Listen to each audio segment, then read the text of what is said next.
အားလုံးပဲမင်္ဂလာပါရှင်ရတနာမိုးထဲတော့မှပြန်လည်ကြိုဆိုလိုက်ပါတယ်ဒီနေ့ပြုလုပ်ပေးမယ် reading လေးကတော့တည့်ရဲ့စစ်ကူအိမ်မက်တွေအောင်မြင်လာဖို့ရှိမလားဆိုတဲ့ခေါင်းစဉ်နဲ့ဒီနေ့မှာ January reading လေးတစ်ခုဖတ်သွားပေးမှာဖြစ်ပါတယ်အဲ့တော့ January reading ပေးရတဲ့ reading ဖြစ်တဲ့အတွက် group လေးတွေရွေးလို့တော့ရတယ်ပေါ့နော် group 3ခုပေးထားတယ်ပြီးတော့ဒီနေ့ reading ထဲမှာဘာလေးတွေပြပြသွားမှာလဲဆိုတော့တင်တို့ရဲ့မျှော်လင့်ထားတဲ့ရည်ရွယ်ထားတဲ့အိမ်မက်တွေကမကြာမီ near future အတွင်းမှာအောင်မြင်လာဖို့ရှိမလားပြီးလို့ရှင်ပေါ့နော်ဒီလိုအောင်မြင်မှုအတွက်တင်တို့ရဲ့အဆောင်ရှာတွေဆရာသခင်တွေရဲ့ guidance တွေကဘာလေးတွေဖြစ်မလဲပေါ့နော်တင်သိဖို့လိုတဲ့ guidance message တွေကဘာလေးတွေရှိမလဲဆိုတာကိုဒီနေ့တော့ပြပေးမှာဖြစ်ပါတယ်အဲ့တော့အောင်မြင်မှုအတွက်ရည်ရွယ်ထားတဲ့သူတွေเนาะကိုရဲ့စိတ်ကူအိမ်မက်တွေကိုအကောင့်ထဲပေါ်ဖို့စူးစမ်းနေတဲ့သူလေးတွေဟာဒီနေ့ reading လေးကိုလာပြီးတော့ကြည့်လို့ရတယ်เนาะအဲ့တော့ရွေးချယ်ဖို့အတွက် group လေး၃ခုပေးထားတယ် group 1 group 2 group 3အဲ့တော့ group 1 2 3 3ခုလုံးမှာပေးထားတဲ့ crystal လေးတွေကမတူဘူး group 1လေးကတော့အကြီးအောင်လေး group 2လေးတွေကဖြူအောင်လေး group 3လေးကတော့အနက်ရောင်လေးပေါ့နော်အဲ့တော့ဒီ3ခုထဲမှာမမီတို့စိတ်ကိုနှစ်သက်စေတဲ့ crystal ပါတယ်ပေါ့နော် group လေးတစ်ခုရွေးပါနော် group လေးတွေရွေးပြီးဆိုရင်တော့ reader လေးကိုစပြီးတော့နားထောင်လို့ရပါပြီကျမတို့ထုံးစံတိုင်းနေပဲ group 1လေးကနေစလိုက်မယ်နော်group 1လေးတွေမင်္ဂလာပါရှင် group 1လေးတွေရဲ့စိတ်ကူအိမ်မက်တွေအောင်မြင်လာဖို့ရှိမလားအဲ့တော့အောင်မြင်လာဖို့ရှိမလားဆိုရှိပါတယ်เนาะအဲ့တော့ဒီ group 1လေးတွေကိုယ်တိုင်ကလည်းစူးစမ်းတဲ့သူတွေပြီးတော့ညံကောင်းတဲ့သူတော်တော်များများပါတယ်เนาะကိုရဲ့ဒီ goal တွေပေါ့နော် like goal တွေအတွက်ကိုဘာတွေဖြည့်ဆည်းရမယ်ဘာတွေလုပ်ဖို့လိုအပ်လဲဘယ်လိုစူးစမ်းဖို့လိုအပ်လဲဆိုတာကိုအလိုလျောက်လည်းသိတယ်ပြီးတဲ့ခါကျလို့ရှိရင်သူတစ်ပါးတွေရဲ့ပြီးတဲ့လမ်းညွှန်ချက်တွေဆိုလို့ရှိရင်လေဒီလမ်းညွှန်ချက်ကကိုယ်နဲ့တဲ့နေရောလားကိုယ်နဲ့ပေါ့နော်အောင်မြင်မှုအတွက်နှီးစပ်မှုရှိလားဆိုတာကိုရွေးချယ်တတ်တဲ့သူလေးတွေကဒီ group 1ထဲမှာပါတယ်ပေါ့နော်ပြောမယ်ဆိုလို့ရှိရင်ဒီကျမတို့ပေါ့နော်အခုဘဝမှာအောင်မြင်မှုအတွက်လမ်းညွှန်ပြတာတဲ့ဆရာသမားတွေကလည်းအများကြီးရှိတယ်အဲ့ဒီထဲမှာကိုယ်နဲ့ကိုင်းနေတဲ့သူเนาะပြီးလို့ရှိရင်ကိုယ်နဲ့ဒီညွှန်ပြပေးလိုက်တဲ့အရာတွေနဲ့ကိုယ်နဲ့ထပ်တူညီဖို့အတွက်ကိုအနည်းဆက်ဆုံးဖြစ်ဖို့အတွက်ကိုကိုယ်တိုင်လည်းရွေးချယ်ရမယ်ပေါ့နော်ဆရာသမားတွေရောကိုယ့်ရဲ့ဒီအလုပ်ကိုင်အတွက်လိုအပ်တဲ့အရာတွေရောအဲ့လိုရွေးချယ်တဲ့နေရာမှာဘယ်ဟာကကိုယ့်နဲ့အနည်းဆက်ဆုံးမှန်ကန်မလဲကိုအောင်မြင်မှုလမ်းကြောင်းပေါ်ကိုလွယ်လွယ်ရောက်သွားနိုင်မလဲပေါ့နော်အဲ့ဒါလေးတွေကိုသိတယ် group 1တော်တော်များများသိတယ်နော်ဒါကြောင့်မို့လဲသူတို့မှာစူးစမ်းဖို့ဆိုလို့ရှိရင်သူတို့ရဲ့စိတ်ဓာတ်ဒီပြင်းပြမှုဉာဏ်ကောင်းမှုတွေကြောင့်90%ကတော့တေချာတလောက်ရှိပြီဘယ်အရာကိုပဲသူတို့လုပ်ပေါ့နော်အဲ့တော့ကျန်တဲ့90ကျတော့ဒီကန်တရားပေးဖို့ရဲ့ကိုယ့်ရဲ့ညံစွမ်းကိုယ်စွမ်းအဲ့ဒါလေးထပ်ဆောင်ဖြည့်လိုက်မယ်ဆိုလို့ရှင်တော့အောင်မြင်မှုအတွက်အရန်ကိုအလင်းမြန်သွားမဲ့အနေအထားမျိုးပေါ့နော်အဲ့လိုလူမျိုးလေးတွေကဒီ group 1ထဲမှာပါတယ်အဲ့တော့တင်းရဲ့စိတ်ကူအိမ်မက်တွေအောင်မြင်မှုရှိမလားဆိုရင်ရှိပါတယ်နော်အဲ့တော့ဒါကတော့ပထမဆုံးကတ်ကိုကျမကကြည့်ပြီးတော့ပြောပြပြလိုက်တာပေါ့နော်အဲ့တော့ဒီကတ်မှာကြည့်ပါနော် temperanceတရပူလေးတစ်ခုလည်းရှိတယ်เนาะဒါပေမဲ့ဒီမှာရေခွက်နှစ်ခွက်ကိုမမှောက်မသွန်ပေါ့เนาะအောက်ကိုလည်းမကျလာရအောင်ထိန်းပြီးတော့သွားမှာဖြစ်တဲ့အတွက်ဘယ်အရာကိုပဲလုံးလုံးတတိထားရမယ်ပြီးလို့ရှိရင်အရာအလုံးပေါ်မှာပေါ့เนาะဘယ်လိုပြောမလဲအမှားယွင်းမရှိအောင်တိမ်ဆောင်မရှိအောင်ကိုယ်တိုင်ကလည်းစူးစမ်းအားထုတ်မှုလေးတွေထည့်သွားရမယ်ဆိုတဲ့သဘောမျိုးပါတယ်ပေါ့เนาะအဲ့တော့ကျမတို့စက်ကြည့်မယ်ကျမကတ်လေးနဲ့ထပ်ပြီးတော့ကြည့်ပြအောင်မယ်ပေါ့เนาะgroup 1လေးရဲ့စိတ်ကူအိမ်မက်တွေအောင်မြင်လာဖို့ရှိမလား။ Oh the magician ကတ်နဲ့ကိုလာတာเนาะ group 1လေးတွေကအဲ့တော့တင်တို့ရဲ့စိတ်ကူအိမ်မက်တွေအောင်မြင်လာဖို့ရှိပါတယ်ကျမအချိန်ကာလကနေအရင်ဆုံးပြောလိုက်ပဲပေါ့နော်တချို့ကိုစွမ်းညံစွမ်းလည်းရှိတယ်ကန်တရားပေးလာတဲ့သူလေးတွေအဖို့မှာတစ်နှစ်တလားပေါ့နော်တလားကတော့အရန်ကိုအချိန်ကနေလုံးတဲ့ခါကျတော့ကျွန်မတစ်နှစ်လို့သုံးနှုန်းလိုက်မယ်တစ်နှစ်အခုဆိုလို့ရှိရင်2025လဲကုန်တော့မှဖြစ်တဲ့အတွက်လာမယ့်2026ကတင်တို့ရဲ့နှစ်လို့တောင်ပြောလို့ရတယ်ပေါ့နော် group 1လေးတွေအဲ့ဒီ2026ခုနှစ်မှာတင်တို့လုံနိုင်စွမ်းရှိသလောက်ကိုစွမ်းညံစွမ်းရှိသလောက်အောင်မြင်တိုးတက်လာမယ်တင်ကိုယ်တိုင်ကလည်းအစွမ်းစားရှိတဲ့သူမျိုးဆိုတော့ဒီအစွမ်းစားပေါ်မှာဇွဲလုံးလောက်ရိယာလေးတွေထပ်ပေါင်းထည့်လိုက်မယ်ဆိုလို့ရှိရင်တင်အတွက်အောင်မြင်မှုကလက်တကမ်းပါပဲအရန်ကိုမြန်တဲ့အချိန်ကာလရှိတယ်ပေါ့နော်နောက်တစ်ခုကျတော့တချို့လေးတွေဒါကျမအခုပြောလိုက်တဲ့energy မျိုးနဲ့သူမျိုးတွေအတွက်အဲ့လိုမျိုးဖြစ်ပြီးတော့တချို့လေးတွေကြတော့6လเนาะအဲ့လိုမျိုးပေါ့6ပတ်အဲ့လိုမျိုးเนาะ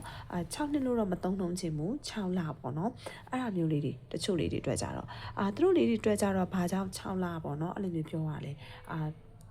6နှစ်လို့မသုံးလုံးချစ်မိမဲ့လေအဲ့လောက်ထိတော့လေနှစ်တစ်ခုတော့သွားနိုင်တယ်ဘာကြောင့်လဲဆိုတော့တင်းတို့လေးတွေကြတော့ကိုရိုင်းရဲ့ပေါ့နော်ကိုစွမ်းညံစွမ်းထက်စားလို့ရှင်ကန်တရားပေးလာမယ်lucky season တွေလား blessing တွေလား universe ကပေးလာမယ် blessing တွေလားအဲ့အမျိုးလေးတွေရရှိသွားမှသာတင်းလို့ခြင်းနဲ့အောင်မြင်မှုနော်တင်ဖြစ်ချင်တဲ့အရာတွေအောင်မြင်သွားမယ်ဆိုတော့energy မျိုးကျွန်မခံစားရတယ်နော်အဲ့တော့ group 1လေးတွေမှာလည်းနှစ်ဦးရှိတာပေါ့နော်နှစ်မျိုးနှစ်ဖက်အဲ့အမျိုးရှိတယ်အဲ့ခါကျတော့ကျွန်မခုနကပြောသလိုကိုရိုင်းကလည်းကိုစွမ်းညံစွမ်းအများကြီးစူးစမ်းမယ်နော်ဘယ်လိုပုံစံမျိုးပဲလဲလားငါအောင်မြင်မှုအတွက်ကိုစူးစမ်းမယ်မအိတ်မနေပေါ့နော်အဲ့အမျိုးပုံစံနဲ့သွားတဲ့သူလေးတွေကျတော့ the magician က energy နဲ့ရပြီးတော့တချို့လေးတွေကျတော့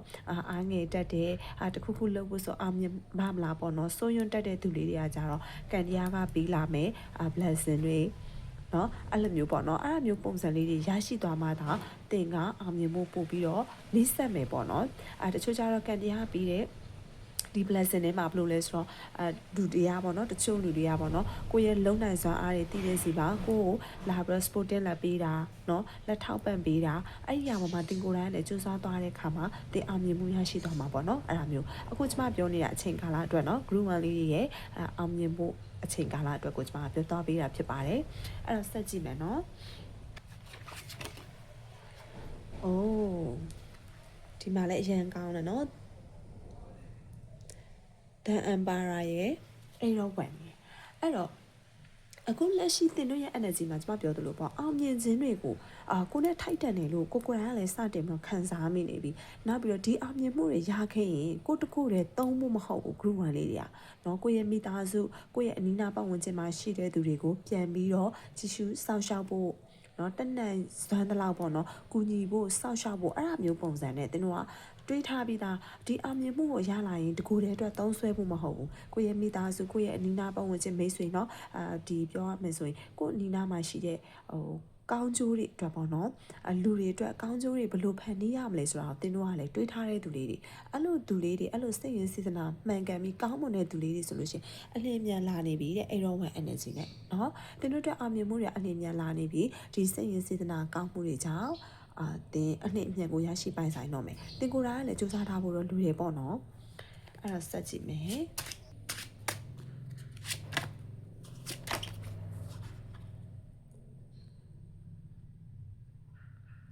အဲ့တော့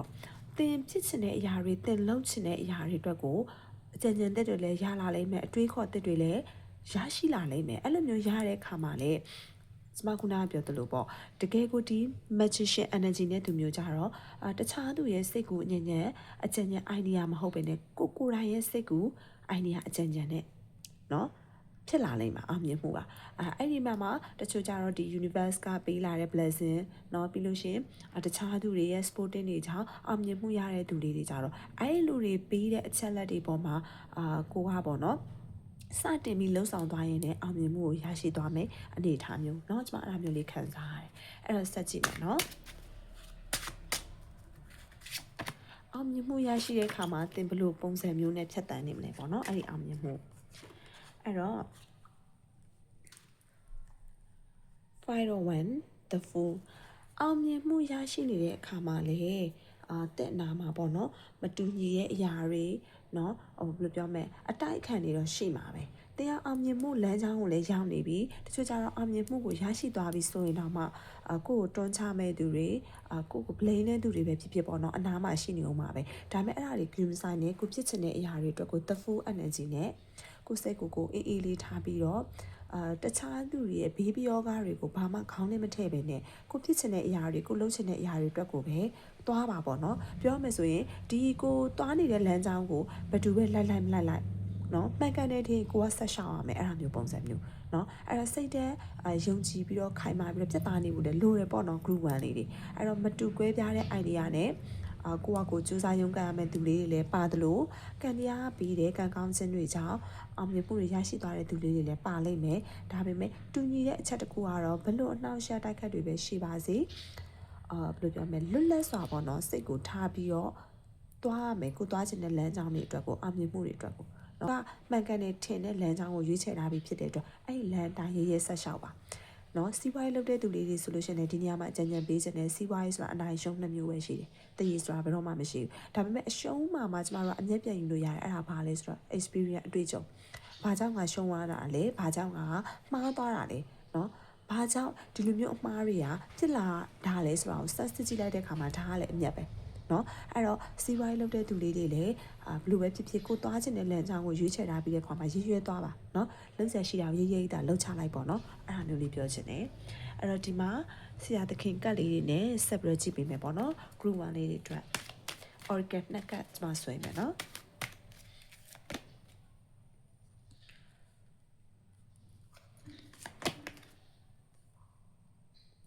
အဲ့တော့ဒီနေရာမှာ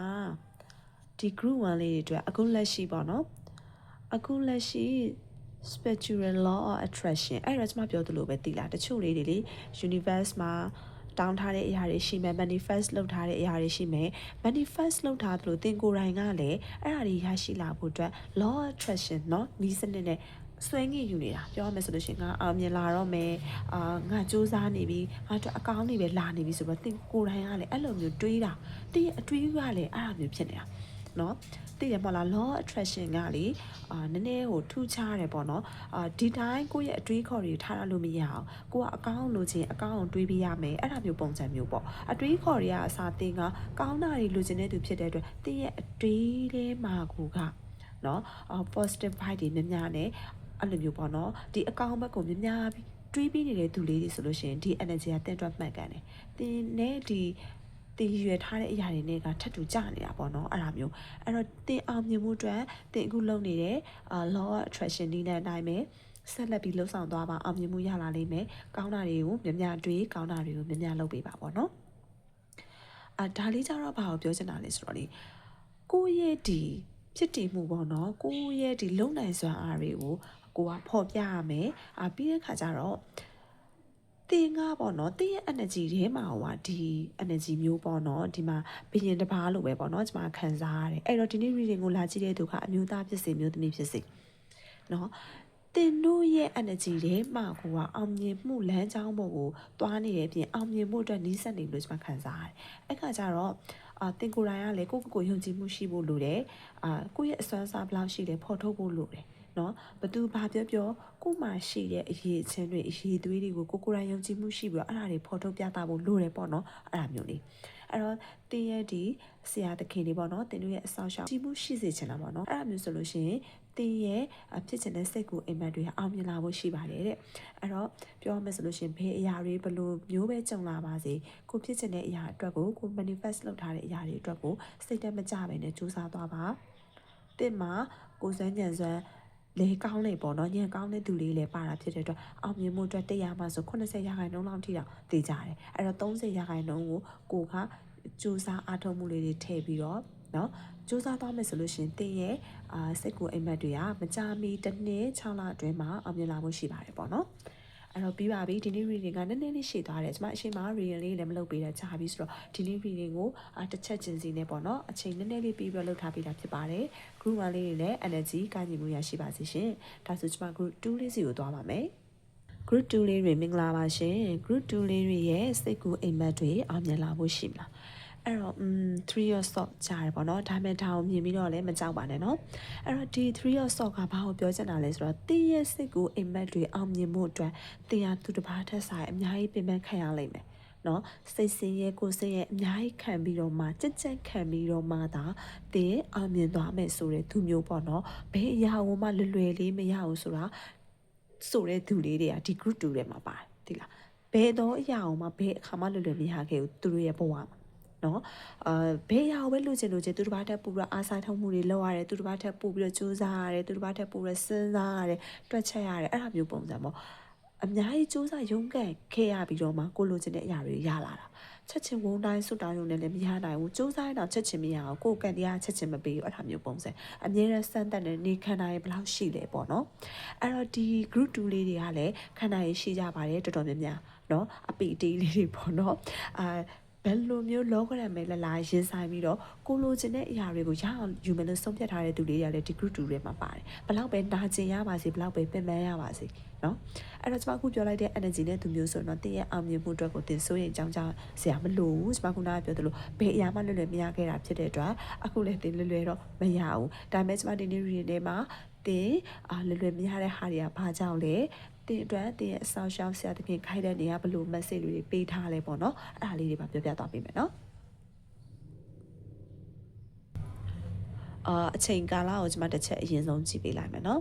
group 2လေးရဲ့စိတ်ကူအိမ်မက်တွေအောင်မြင်လာဖို့အတွက်၄ပတ်၄လနော်အဲ့ဒါမျိုးပုံစံလေးတော့ကြာသွားလိမ့်မယ်၄နှစ်နော်နည်းနည်းလေးကြာတယ်ကျွန်မခုနကပြောတယ်နှစ်အပိုင်းကြာတစ်ခုကြာမယ်ဘာကြောင့်လဲတင်အများကြီးစူးစမ်းပါရရှိတယ်သူများထပ်ပို့ပြီးစူးစမ်းအားထုတ်ရမှာရှိတယ်အဲ့ဒါကြောင့်မို့လို့နော်သုံးလို့လည်းမရဘူးနော်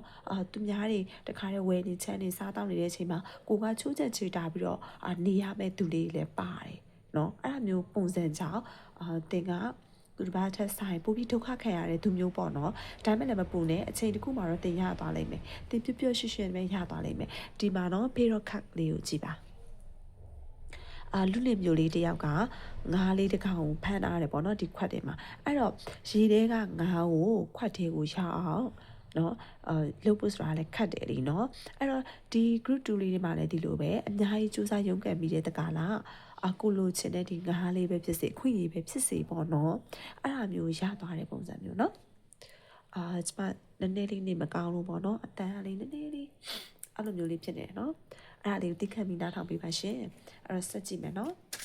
the star တော့ကျွန်မဖုံးထားလိုက်မယ်နော် just it အခုလက်ရှိမှာလည်းတင်ကစိတ်အီလက်အီနဲ့ပေါ့နော်တင်လောက်ရမယ့်အရာတွေကိုလုပ်နေတယ်ပြီးတော့တင်ကိုယ်တိုင်ကလည်းအမှန်တရားကိုမျက်နှာတွေသူမျိုးပေါ့နော်ဒါကြောင့်မို့လဲမဟုတ်မခံသူလေးလည်းဒီ group 2ထဲမှာပါလိမ့်မယ်မဟုတ်မခံပြီးလို့ရှိရင်အမှန်တရားကိုမျက်နှာတွေသူလေးတွေဖြစ်တဲ့အတွက်အခွင့်အရေးတွေကိုလွယ်လွယ်ကူကူဘယ်တော့မှမရအောင်ဘာကြောင့်လဲမဖားတတ်ဘူးသူများတွေလို့အခွင့်အရေးရဖို့အတွက်ကိုမဖားတတ်ဘူးကိုစူးစမ်းမဲ့အတိုင်းတာကိုပဲစူးစမ်းသွားတယ်မဟုတ်ပဲနဲ့လေမလိုချင်ဘူးမမှန်မကန်မဲနဲ့လေနော်လိန်ညာပြီးတော့လေအခွင့်အရေးတွေမလိုချင်ဘူးအောင်မြင်မှုတွေမလိုချင်ဘူးမမှန်ကန်ပဲစူးစမ်းသွားမယ်ကိုရဲ့ဒီအောင်မြင်မှုကိုရလာတဲ့ကြီးပွားချမ်းသာမှုတွေဟာဖြူစင်တဲ့နော်ရိုးသားပြီးတော့မှန်ကန်တဲ့ဟာမျိုးတင်ကိုယ်တိုင်ကလည်းဖြစ်စေချင်တယ်ဒါကြောင့်မို့လဲတင်ကလွယ်လွယ်ကူကူအောင်မြင်မှုမရတာသိတယ်ဟုတ်လူတွေဆိုတာလေတချို့တွေကဒီဘယ်လိုပြောမလဲကိစ္စတစ်ခုကိုအောင်မြင်မှုအတွက်ဖြစ်စေနေရာတစ်ခုကိုရဖို့ပဲဖြစ်စေပေါ့နော်တချို့တွေအဲ့လိုမျိုးပေါ့ကိုယ့်ရဲ့အထက်ရရှိနေဖြစ်စေနော်လူတွေနဲ့ပေါင်းသင်းဆက်ဆံတဲ့နေရာမှာသူတို့ရဲ့အကြိုက်ကိုလိုက်ပြီးတော့ပြောနိုင်လုပ်နိုင်နေသူကနေရာကောင်းတစ်ခုရတာပဲဒီ group 2လေးတွေကဘာကြောင့်မရလဲဆိုတော့ကျွန်မအခုသိပြီသူတို့အမှန်တရားကိုချစ်တယ်ဒီလိုမျိုးဖားရတာမျိုးတွေသူတို့မကြိုက်တဲ့ခါကြတော့နီးမှန်လမ်းမှန်နေတဲ့ခါကျတော့လူမုံများတယ်ကွာအဲ့ဒါမျိုးသိရဟောအဲ့ခါကျတော့အောင်မြင်မှုအတွက်ကိုလွယ်လွယ်မရအောင်ဒါပေမဲ့သူတို့ကလည်းထားကိုယူမဆိုင်ဘူးအဓိကကသူတို့ရဲ့အောင်မြင်မှုသူတို့ရဲ့ဒီကြွယ်ဝချမ်းသာမှုတွေစစ်မှန်မှုလိုတယ်ယူသားမှုလိုတယ်ပေါ့နော်ဒီလိုမျိုးလက်ခံထားကြတဲ့သူတွေတင်းတို့ကအဲ့လိုမျိုး energy နဲ့သူမျိုးနော် group 2လေးတွေ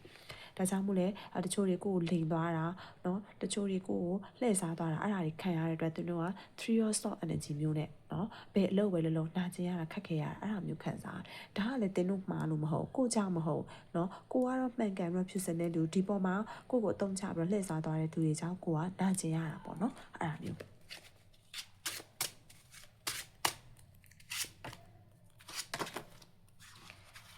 အိုးဆော့ဒီပဲเนาะ King of Swords Ten of Swords အဲ့တော့ဒီ group 2လေးတွေအောင်မြင်မှုရဖို့အတွက်ကိုအရှိမပြောသလိုပဲပေါ့လေနာကျင်မှုတွေခက်ခဲမှုတွေအဆုံးရှုံးတွေအများကြီးရင်ဆိုင်ကြော့ဖြတ်ပြီးတဲ့တကလားChaos energy လိုမျိုးဒီတရားတွေပုံကိုလုံးဝအာယုံမထားပဲနဲ့ငါအကောင်းဆုံးလုပ်နိုင်ခဲ့တယ်ဘယ်လိုပဲငါ့ကိုစိတ်ဆင်းရဲကိုယ်ဆင်းရဲအောင်လုပ်ခဲ့ပါစေငါရဲ့ဒီအခွင့်အရေးတွေဆုံးရှုံးအောင်လုပ်ခဲ့ပါစေရပိုင်ခွင့်တွေကိုအတုံးချသွားတာဖြစ်ပါစေပေါ့နော်နောက်ဆုံးမှာတင်တို့ရဲ့မှန်ကန်တဲ့ဆုံးဖြတ်ချက်ကြောင့်Chaos energy မျိုးနေရာတစ်ခုရလာလိမ့်မယ်အဲ့လိုရဖို့အတွက်လည်းတင်ကိုယ်တိုင်ကလည်းတည်ကြည်တဲ့စိတ်သက်ဖြောင့်မတ်တဲ့သူမျိုးဖြစ်ဖို့လိုတယ်ကျွန်မခုနကပြောလိုက်သလိုပေါ့မှန်တရားကိုတကယ်ကိုချစ်မြတ်နိုးနေတဲ့သူဖြစ်ဖို့လိုတယ်နော်ဒီလိုလူဖြစ်တဲ့အတွက်သူတစ်ပါးထပ်ကိုပို့ပြီးတော့စိတ်ညစ်ရတာဒုက္ခခံရတာပင်ပန်းရတာအဲ့ဒါမျိုးတွေနော်ဒါပေမဲ့တင်းရဲ့အောင်မြင်မှုကရလာလိမ့်မယ်ဘာကြောင့်လဲတင်းရဲ့တည်ကြည်ဖြောင့်မတ်တဲ့စိတ်သက်ကြောင့်နော်တင်းရဲ့ကိုကျင့်တရားကြောင့်တင်းရလာလိမ့်မယ်နော်အဲ့တော့ကျွန်တော်တို့ဆက်ကြည့်မယ်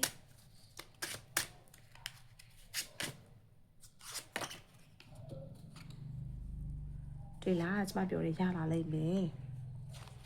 King of Cat Nine of Cat နောက်ဆုံးမှာတင်အောင်မြင်မှုကိုရသွားတဲ့အခါမှာတင်ရဲ့စိတ်ခံစားချက်တွေဟာနော်အတိတ်မှာဘလို့ပဲနာကျင်ကြေကွဲရတာတွေကြုံခဲ့ပါစေအောင်မြင်မှုရရှိသွားတဲ့အခါမှာတော့ဒါတွေအားလုံးကိုတင်ဒီပုံခါချလိုက်ပြီးတော့ဘယ်လိုပြောမလဲကိုအကောင်းဆုံးသူတရားအဖြစ်တင်ထွက်ပေါ်လာနိုင်လိမ့်မယ်ပေါ့နော်အတိတ်မှာနာကျင်ရမယ့် trauma လေးတွေကိုလည်းတင် healing လုပ်နိုင်ခဲ့လိမ့်မယ်တင်ရဲ့အောင်မြင်မှုတွေကိုပိုင်ဆိုင်သွားတဲ့အခါမှာလည်းသူတစ်ပါးတွေလေးစားအားကြရလောက်တဲ့အထီကိုတင်ကတည်ငြိမ်ရင့်ကျက်နေတဲ့သူဖြစ်ပေါ့နော်တင်ကိုသူတစ်ပါးမြင်ရလိမ့်မယ်အဲ့တော့ဒီနေ့ reading ကိုလာကြည့်ရတဲ့မှာအမျိုးသားလေးဖြစ်စေအမျိုးသမီးလေးဖြစ်စေဒီ energy ကတင်တို့ ਨੇ ကိုင်းနေတယ်ဆိုတာတင်ရဲ့ energy ပေါ့နော်အဲ့တော့ချို့လေးလာမေးတယ်ဒါအမျိုးသားတော့မပါဘူးလားအမျိုးသမီးတော့မပါဘူးလားမဟုတ်ဘူးဒီနေ့ reading ကိုလာကြည့်တဲ့သူတွေအားလုံးရဲ့energy เนาะမြို့သားလေးဖြစ်စေမြို့သမီးလေးဖြစ်စေဒီ energy ကတင်ရဲ့ energy เนาะအဲ့တော့တင်အောင်မြင်သွားတဲ့ခါမှာတင်ကတည်ငြိမ်ရင့်ကျက်စွာเนาะအောင်မြင်နေတဲ့သူမျိုးပေါ့เนาะတချို့ရှိတယ်အောင်မြင်နေဆိုပေမဲ့လည်းဘယ်လိုပြောမလဲတည်ငြိမ်ပုံစံမျိုးမဟုတ်အရင်ကလှုပ်ရှားရုန်းကန်ရတဲ့သူမျိုးပေါ့เนาะအဲကြတော့အဲ့လိုမဟုတ်ဘူးတင်အောင်မြင်သွားတဲ့တနေ့မှာတင်ရဲ့စိတ်ခံစားချက်တွေကအစာအောင်မြင်သွားပြီပြောရမယ်ဆိုလို့ရှိရင်ဒီပြင်ပပေါ့เนาะကြွယ်ဝချမ်းသာမှုတွေလည်းရရှိလာတယ်လို့တင်ရဲ့စိတ်ပိုင်းဆိုင်ရာမှာလည်းအရန်ကိုတည်ငြိမ်ရင့်ကျက်တဲ့သူတူဖြစ်တဲ့ပြောင်းလဲလာမယ်ပေါ့เนาะအဲတော့ဒီဟာတွေကိုဖြစ်လာဖို့မတိုင်ခင်မှာတင် three of swords energy မျိုးနဲ့နာကျင်ရတာတွေပြင်ပန်းရတာတွေအရင်များရတယ်ပေါ့နော်အဲ့ဒါမျိုးလေးအဲ့တော့ကျမကတင်ရဲ့အဆောင်ရှောက်တွေကတင်ကိုဘယ်လိုလဲညွှန်ချက်လေးပေးလဲဆိုတာကို oracle ကတ်လေးနှက်ကတ်ဆွဲပြီးတော့ထပ်ပြီးပြောပြမယ်နော်အဲ့တော့ group 2လေးတွေ group 2လေးတွေရဲ့အခုလက်ရှိမှာပေါ့နော်တင်တဲ့စိတ်တူကိုတူရှိတဲ့တငယ်ချင်းတယောက်တော့ရှိနေမယ်အဲ့သူနဲ့တင်အလုပ်တွေလုပ်မယ်ဆိုလို့ရှိရင်အောင်မြင်လိမ့်မယ်ဒါပေမဲ့တခုတော့ရှိတယ်အောင်မြင်တယ်ဆိုပေမဲ့ဘယ်လိုပြောမလဲနည်းနည်းပေါ့နော်ဒီလူနဲ့စကားများရတာနော်ခဏခဏစိတ်မတိုင်းမဆိုင်ဖြစ်တာပေါ့နော်အဲ့ဒါမျိုးလေးတော့ကြုံရလိမ့်မယ်ဘာကြောင့်လဲဆိုတော့ဒီမှာ twin flame energy ကြောင့်တင်တို့နှစ်ယောက်ကအလုပ်တစ်ခုကိုလုပ်ရင်မအောင်မြင်လားဆိုတော့အောင်မြင်တယ်နော်ပြောမှဆိုလို့ရှိရင်တကယ်ချင်းနှစ်ယောက်ရှိတယ်နော်မချစ်ဘူးလားဆိုတော့လည်းချစ်တယ်မခင်ဘူးလားဆိုတော့လည်းခင်တယ်ဒါပေမဲ့တော်တော်များများတယောက်နဲ့တယောက်နဲ့ရှော့မပြီးဘူးထိတိုက်တွေ့ကြတဲ့အခါမှာစကနိုင်လူတာတို့နော်တယောက်ပေါ်မှာတယောက်အနိုင်မကန်ရှုံးမပြီးပြောတတ်တာတို့အဲ့ဒါမျိုးလေးတင်တို့နှစ်ယောက်မှာရှိတယ်နော်အဲ့တော့အခုလက်ရှိမှာတချို့ကိုယ့်ရဲ့တငယ်ချင်းနဲ့ဆက်တူရှယ်ယာလုပ်ထားတာတွေဘာညာလေးတွေဆိုလို့ရှိရင်အောင်မြင်မယ်ဘာကြောင့်လဲတင်တို့နှစ်ယောက်ရဲ့ energy ကနှစ်ယောက်လုံးဆက်တူလုပ်လို့ရတယ်ဆိုတော့ energy အောင်မြင်မယ်အောင်မြင်မဲ့လည်းခဏခဏစကားများမယ်စိတ်အခက်မတင်ဖြစ်ရတဲ့ဟာလေးတော့များတာပေါ့နော်အဲ့ဟာလေးတွေကိုတင်ဘက်ကနေနားလေလက်ခံပေးနိုင်မယ်ဆိုလို့ရှိရင်တော့အဆင်ပြေလိမ့်မယ်ဒီမှာလည်းရေးထားတယ် take charge or this situation အဲ့တော့ဒီတင်တို့နှစ်ယောက်ရဲ့ဆက်ဆံရေးပေါ့နော်ဒီဆက်ဆံရေးကနေကောင်းမွန်တဲ့အရာတွေဖြစ်လာလိမ့်မယ်ဒါပေမဲ့လည်းဒီမှာလည်းကြည့်ဒီကတ်မှာလေပုံတိုင်းနေတွေ့လားလှိုင်းလုံးနေပေါ့နော်ကျွန်မအဲ့ဒါမျိုးတွေ့တယ်အဲ့တော့နှစ်ယောက်သားဆက်ဆက်ရေးနှစ်ယောက်သားအတူတူလောက်ရတဲ့အလုပ်တွေမှာအခက်ခဲတွေနှောက်ယှက်တွေလည်းအများများလိမ့်မယ်ဒါပေမဲ့လည်းအောင်မြင်သွားမယ်ဘာကြောင့်လဲဒီရဲ့တင်တို့နှစ်ယောက်ရဲ့ energy ကပြောမယ်ဆိုလို့ရှင်twin flame မျိုးပေါ့နော်ဒီချစ်သူကြီးစားတွေမှာဆိုလို့ရှင် twin flame ဆိုတယောက်နဲ့အရင်ချစ်တယ်ဒါပေမဲ့ဝေးကွာတယ်အဲ့ဒါမျိုးပုံစံပေါ့ဒီတင်တို့နှစ်ယောက်ကြတော့ဆက်တူလုပ်တယ်အလုပ်တစ်ခုထဲမှာအတူတူလုပ်နေတယ်ဒီမှာတစ်ခုပြောချင်တယ်နော်တချို့ relationship တွေတနေရာထဲမှာအလုပ်တူတူလုပ်နေတဲ့သူတွေရှိမယ်နော်ယောက်ျားမိန်းမအမျိုးသားမျိုးသမီးနှစ်ယောက်လုံးနေရာတစ်ခုတွေမှာအလုပ်လုပ်နေတဲ့သူလေးတွေဆိုလို့ရှင်လေနှစ်ယောက်လုံးကဒီအလုပ်ခွင်ထဲမှာတော့အဆင်ပြေပေမဲ့ခဏခဏစကားများတာနော်တယောက်နဲ့တယောက်နဲ့စိတ်ဆိုးစိတ်ကောက်တာတယောက်အလိုမကြတာအဲ့လိုမျိုးပုံစံတော့ဖြစ်နေလိမ့်မယ်ဖြစ်ပါစေဒါပေမဲ့ဒီအလုပ်မှာတင်တို့အတွက်အကျိုးမြတ်ရတဲ့အစီအမံတွေဆိုဆက်လုပ်လို့ရတယ်မထွက်သွားနဲ့နော်လုပ်လို့ရတယ်ဒီထဲမှာတင်တို့နှစ်ယောက်အတွက်အတွေ့အကြုံတွေနောက်ထပ်အလုပ်တွေကိုထပ်လုပ်ဖို့အတွက်အရင်းနှီးတွေရသွားနိုင်တယ်ကျကြတော့ပညာရဲ့အရင်းနှီးတွေပဲဖြစ်ရသွားနိုင်တယ်အဲ့ခါကျတော့အဲ့ဒါလေးတွေကိုအောက်အီးသိခံဖို့တော့လိုတယ်ပေါ့နော်အဲ့ဒါမျိုးပုံစံလေးအဲ့တော့တင်းရဲ့အဆောင်ရှောင်းဆရာတခင်တွေကတော့ဒီလို guidance လေးတော့ပေးထားတယ်ပေါ့နော်တင်းအခုလက်ရှိရှိနေတဲ့ situation မှာလည်းဘယ်လိုပဲအခက်အခဲရှိပါစေအချိန်တန်ကြရင်တော့ဒီတွေကနေအတင်းအမြင်မှန်ရပြီးတော့ဘေဟာလေးတွေအားသာချက်ဘေဟာလေးတွေအားနေချက်တွေဆိုတာတည်သွားလိမ့်မယ်ပြီးလို့ရှိရင်စက်တူလုပ်တဲ့သူလေးတွေလည်းအစင်ရတော့ပြည်မယ်ဒါပေမဲ့စစ်ရှုပ်ရတာတူပေါ်တူလိုမကြရရမ်းများနေလိမ့်မယ်ပေါ့နော်ဒီ group 2ကသူလေးတွေတော်များခေါင်းမာတယ်ကျွန်မပြောသလိုပဲယူသားတယ်နော်ဘယ်ဟာပဲဖြစ်ဖြစ်အမှန်တိုင်းပဲလိုချင်တယ်ဆိုတဲ့သူမျိုးလေးလည်းပါတဲ့ခါကျတော့ဘာပဲဖြစ်ဖြစ်ငါမှန်တယ်ဆိုလို့ရှိရင်ငါမှန်တယ်ပဲတိတော့နည်းနည်းတော့အလိုက်ထိုင်းမနေဘူးဆိုတဲ့သူမျိုးလေးလည်းပါတယ်ပေါ့နော်အခါကျတော့နည်းနည်းတော့ပြောရခက်တယ်နော် group 2လေးတွေဒါပေမဲ့ကျွန်မအခုပြောသားသလိုပဲတင်းတွက်အောင်မြင်မှုရရမယ်အချိန်တော့ကြာအောင်မယ်နှစ်ပိုင်းကြာ နော်ဒီလိုကြာတဲ့အတွက်လည်းတင်ကိုယ်တိုင်လည်းသိတယ်ဘေးဟာမှလွယ်မရခဲ့ဥစားသိတဲ့အတွက်တင်ကိုယ်တိုင်လည်းစောက်လိမ့်မယ်အခက်ခဲတွေကိုရင်ဆိုင်ကြော်လွှားနဲ့တင်စောက်မယ်ပြီးတော့တင်ရဲ့စိတ်ပိုင်းဆိုင်ရာတွေကိုလည်းတင်ကိုယ်တိုင်ပြင်ဆင်အောင်မယ်ပေါ့နော်ကျမအဲ့ဒါမျိုးလေးတွေ့တယ်အဲ့တော့တင်ရဲ့စိတ်ကိုအိမ်မက်တွေအောင်မြင်သွားတဲ့တနေ့မှာလည်းတင်ကိုယ်တိုင်ကတည်ငြိမ်ရင့်ချက်စွာအောင်မြင်မှုတွေနဲ့အတူရှိနေမဲ့သူတူလို့ကျမတွေ့ပါတယ်နော်အဲ့တော့ဒါကတော့ group 2လေးတွေအတွက်တင်ရဲ့စိတ်ကိုအိမ်မက်တွေအောင်မြင်လာမလားဆိုတဲ့ခေါင်းစဉ်နဲ့ဒီနေ့မှာချက်နဲ့ကြည့်ထားပေးတာဖြစ်ပါတယ်ပြီးပြီပေါ့နော်ဒါဆိုကျမ group 3လေးစီကိုသွားပါမယ်group 3လေးတွေမင်္ဂလာပါရှင် group 3လေးတွေရဲ့စိတ်ကူအိမ်မက်တွေအောင်မြင်လာဖို့ရှိမလားအဲ့တော့ group 3လေးတွေရဲ့စိတ်ကူအိမ်မက်တွေအောင်မြင်လာဖို့အတွက်တင်ရွေးချယ်ရမယ်တင်နဲ့ကိုင်းညီပြီးတော့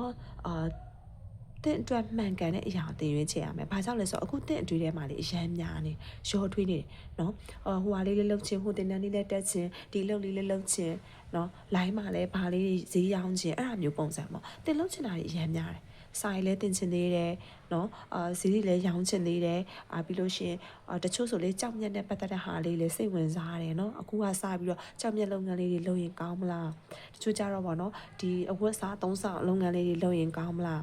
းအဲ့ဒါမျိုးလေးပေါ့ချို့ကြလည်းငါဈေးရောက်ရင်ကောင်းမလားချို့ကြလည်းစိတ်ပိုင်းဆိုင်ရာပညာရက်တွေကိုလေ့လာရင်ကောင်းမလားအဲ့ဒါမျိုးပေါ့ရွေးချယ်စရာတဲ့ရမ်းများနေ group 3လေးတွေအဲ့ကကြတော့တင်း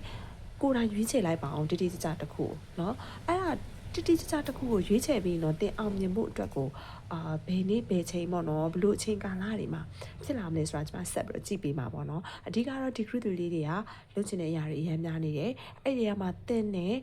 အတင်းတော်ဆုံးအောင်မြင်မှုအတွက်ဖြစ်နိုင်ရဲ့ခြေအနည်းဆက်ဆုံးရှိတဲ့နော်ဘယ်လိုပြောမလဲနီလန်တစ်ခုကိုတင်စတင်ပြီးတော့အခုချိန်ကစပြီးရွေးချယ်ထားပြီးတော့လိုပြီးပေါ့နော်ကျွန်မအဲ့ဒါမျိုးတွေ့တယ်အဲ့ဒီမှာတချို့ကတင်နဲ့လုံးဝမကိုက်ညီမတင်ညော်တဲ့အလုပ်တွေလည်းရှိတယ်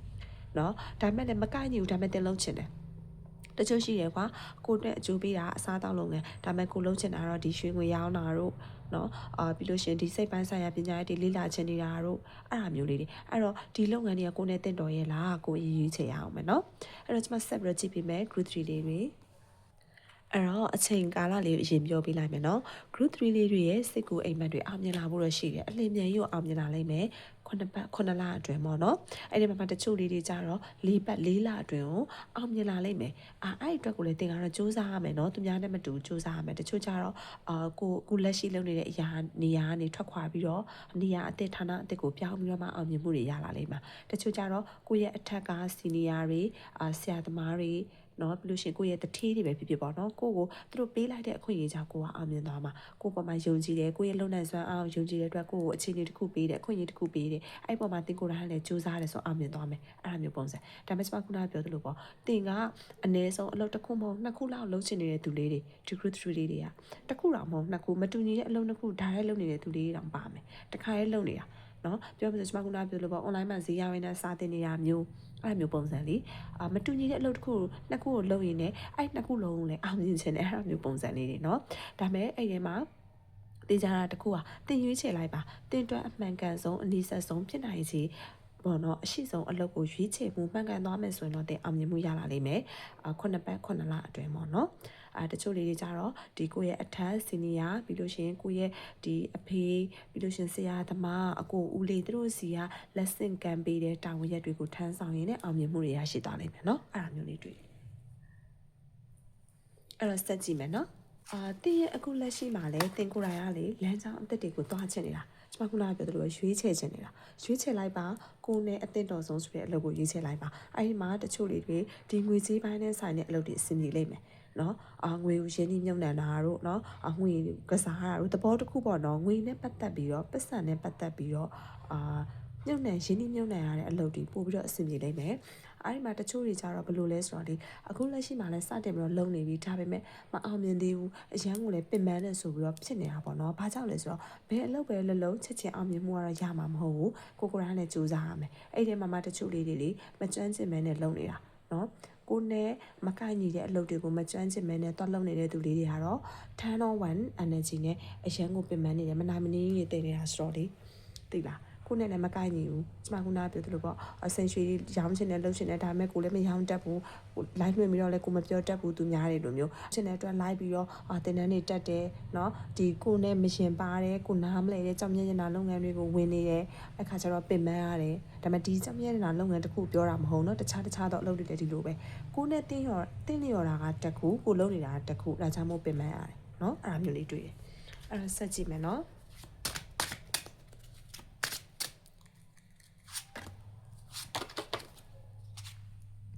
်အဲ့တော့ group 3လေးတွေရဲ့ဒီစိတ်ကိုအိမ်မက်တွေအောင်မြင်လာဖို့အတွက်ကိုတစုံတရာတော့အခွင့်အရေးလာပေးလိမ့်မယ်နော်တစုံတယောက်ကအခွင့်အရေးလာပေးလိမ့်မယ်ကျမကလည်းပြောလိုက်တယ်တင်တို့ရဲ့ဦးလေးအဖေပြီးလို့ရှင်ဆရာသမားအမျိုးသားကြီးတူဦးပေါ့နော်သူအခွင့်အရေးလာပေးမယ်ဒါပေမဲ့မြင်ဆက်လာပေးမှာတော့မဟုတ်ဘူးတင်ကိုစောင့်ကြည့်နေအောင်မယ်တင်ရဲ့လုံပုံကိုင်မုံတွေတင်ရဲ့အရေးချင်းတွေတင်ရဲ့လုံနိုင်စွာအားတွေကိုစောင့်ကြည့်နေတယ်စောင့်ကြည့်နေတာလည်းအချိန်တစ်ခုကြာပြီနော်ပြီးတော့မှယုံကြည်သွားတဲ့အတွက်လာပေးမှာအဲ့ခါကျရင်တင်ရမှာနော်အဲ့ဒါလေးစီကိုတင်ကဒီအခွင့်အရေးကိုရရှိသွားတဲ့အခါမှာတင်မှာရှိတဲ့လုံနိုင်စွာအားတွေကိုထပ်ပေါင်းထည့်လိုက်တဲ့ခါကျတော့ temperate energy နဲ့ထပ်ပေါင်းထည့်လိုက်တဲ့ခါကျတော့တင်အောင်မြင်မှုရရှိသွားတယ်ပေါ့နော်အဲ့ဒါမျိုးတင်ရဲ့စိတ်ကူအိမ်မက်တွေဖြစ်လာတယ်ပေါ့နော်အဲ့ဒါမျို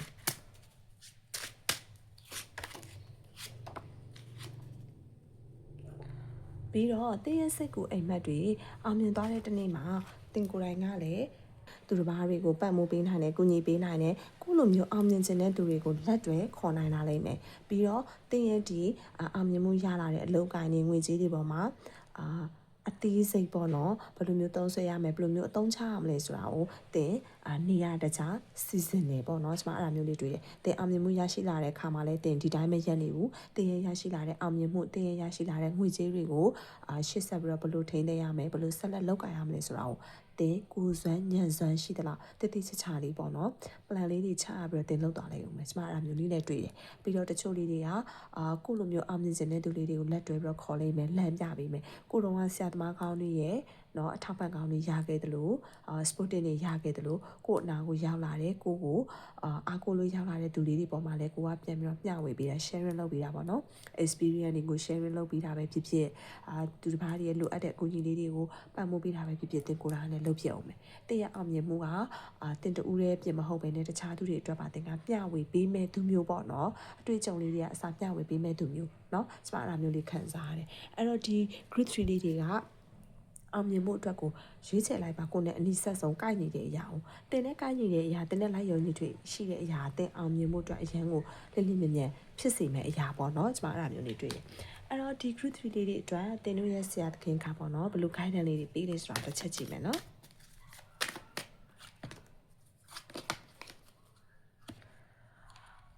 retreat into nature မြင်ရလားမသိနော် see the other person point of view group 3လေးတွေရဲ့ဆရာသခင်တွေကဘယ်လို guidance ပေးထားလဲဆိုတော့တင်တဘာဝကြတဲ့အရာတွေကိုလုပ်ပါတယ်ပြောရမယ်ဆိုလို့ရှိရင်အတမကောင်းမဲ့နဲ့အဆိုတော့သွားလုပ်တယ်ဆိုတာတဘာဝမကြအဲ့ဒါမျိုးပုံစံပြီးတော့ကိုကအစားတောက်ကောင်းလေးချက်တယ်เนาะအဲ့လိုမျိုးဆိုလို့ရှိရင်ကိုကအစားတောက်လိုင်းကိုရွေးချယ်ရမှာအဲ့ဒါမရွေးဘဲနဲ့အိမ်ချမ်းမြေတွေသွားရွေးအဲ့ဒါမျိုးမရကိုနဲ့နီးစပ်တဲ့အောင်မြင်မှုအတွက်နီးစပ်တဲ့အရာတွေလုပ်ပါနော်နောက်တစ်ခုကတော့ see the other person point of view ကြတော့တခြားသူတွေရဲ့အဓိကပေါ့နော်ဒီ point of view အဓိကအချက်တွေကိုသင်ကြည့်ရလိမ့်မယ်နော်ကြည့်ပေးရလိမ့်မယ်ဘာကြောင့်လဲဆိုတော့ကျွန်မကပြောသလိုပေါ့သင်အောင်မြင်မှုအတွက်ကကိုစီရောက်ပဲဆိုလို့ရှိရင်တခြားသူတွေရဲ့လိုအပ်ချက်ကဘာလဲအဲ့ဒါကိုအနည်းဆက်ဆုံးကြည့်တတ်တယ်ဆိုတာစီးကောင်းရောက်လို့ရပြီကိုနဲ့တလောကိုအနီးနားမှာရှိတဲ့သူတွေကဘာတွေလိုအပ်လဲနော်သူတို့လိုချင်တဲ့အရာဘာလဲဆိုတာသိသွားရင်သူတို့လိုချင်တဲ့အရာကိုရောက်မယ်ဆိုသူတို့ဝယ်လိမ့်မယ်လေနော်အဲ့ဒါမျိုးပုံစံအဲ့တော့ကိုရောင်းချင်တာရောင်းလို့မရအောင်ပြောရမယ်ဆိုလို့ရှိရင်ငါးမြားရဲဆိုလို့ရှိရင်